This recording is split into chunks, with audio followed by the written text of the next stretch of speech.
buckle up. When I say that, I mean it.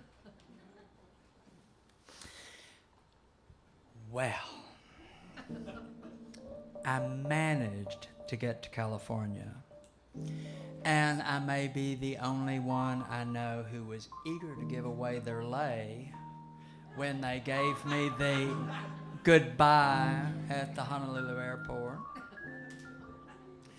But when I got to San Francisco, I couldn't get my bearings yet, and I was sleeping in Golden Gate Park a little bit. I was just trying to connect with the people that I knew from college and things like that.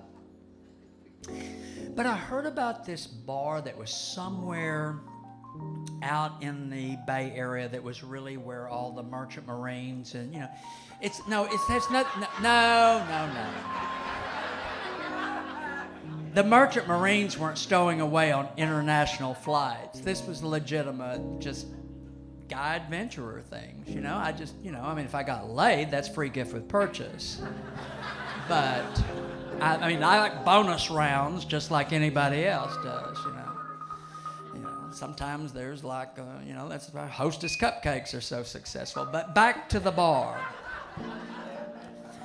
So I find out where this is, some way out there and everything. I don't know how I got there, but I don't know how I got anywhere. And I finally got to this place, and I walk in, and it's exactly like something straight out of a 40s film noir. I mean, there you got, way over there, there's this, all this is wooded and sort of rotted, and, you know, you can tell it's just everything's going on, and over here is all the bar, and there's these big pillars of wood all through it, and around the pillars then there would be like these square things of like little shelves so that people could be standing anywhere, and everyone looked like they had had too much fun in foreign ports, because I was soon to have that look. So I walk in and I'm thinking, you know, I'm really excited because I love seeing things that I just only saw in movies. So I go in and I'm immediately greeted by a charming couple. Now, they couldn't have been nicer. They were probably in their 30s.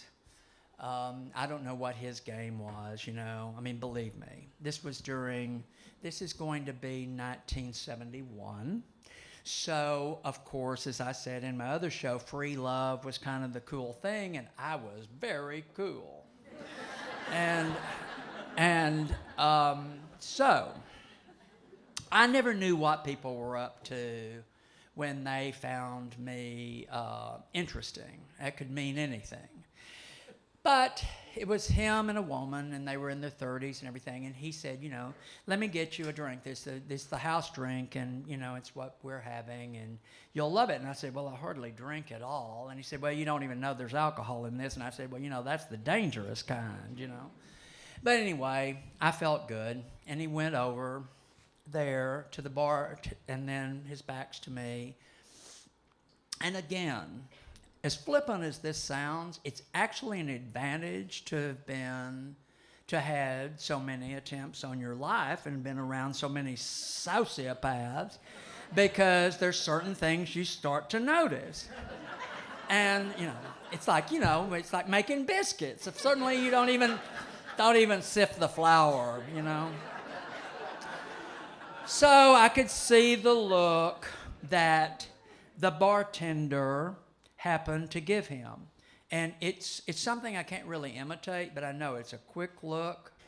And then he looked over at me, and when he looked over at me and he realized I saw him, he looked right back. And I knew in my heart that what that meant is that something's going on. So he comes back with a drink for me and his wife, and I noticed, or his girlfriend, or whatever she was. And I noticed that he very carefully set hers here and mine here, and he's standing there. So I have like a t-shirt on, then I have a sleeveless sweatshirt that's under a jean jacket, and it's all buttoned up, you know. and a watch cap down. And when he hands me my drink, I put that to my lips just like I'm sipping it a little bit. And I say, oh, this is very, so good, But he's watching me. But then, he's also overconfident. I know something's up. But, I've been around a lot of this by now. I've been a pretty good mouse to quite a few cats. So,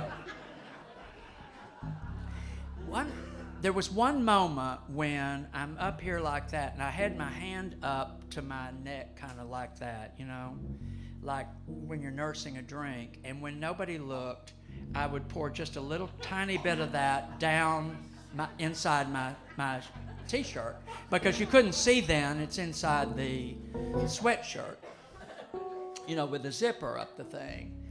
And then he would think that I had drunk a little bit. She wasn't paying a lot of attention. She was looking more at him, and he was watching me. But again, he was easily distracted. Not the smartest cat that ever chased this mouse. But I still am kind of not knowing what's going on, but I know right now that I'm not drinking that drink. But here's what I did.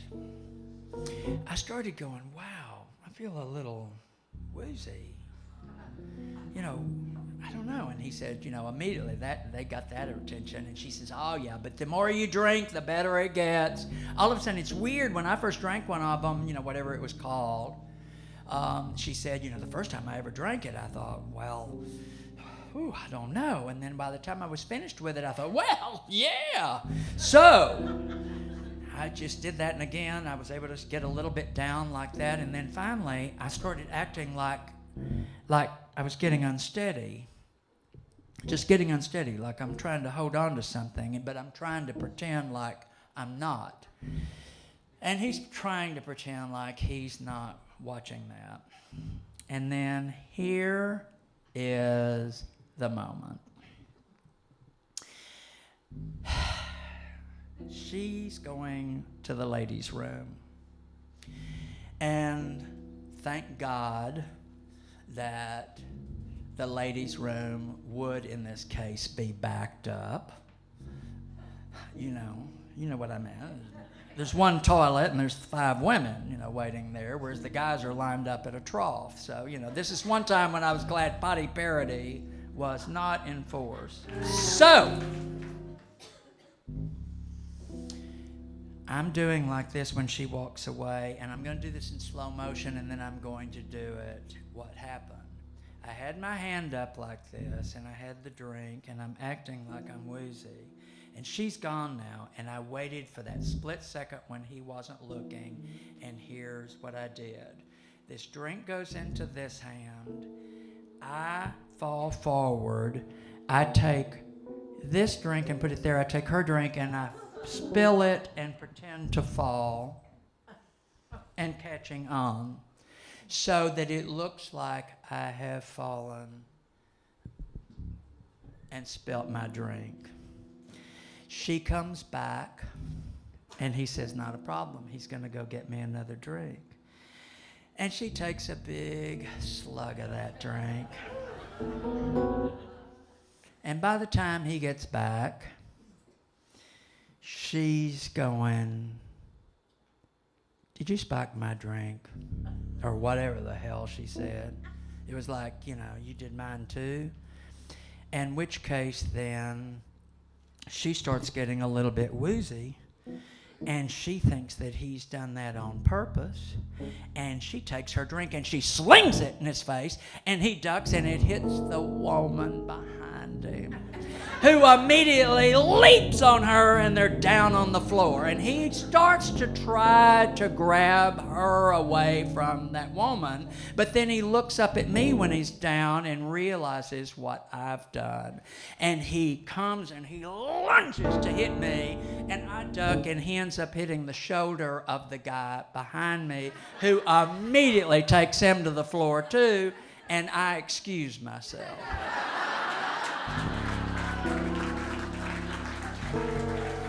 I didn't have a bar tab.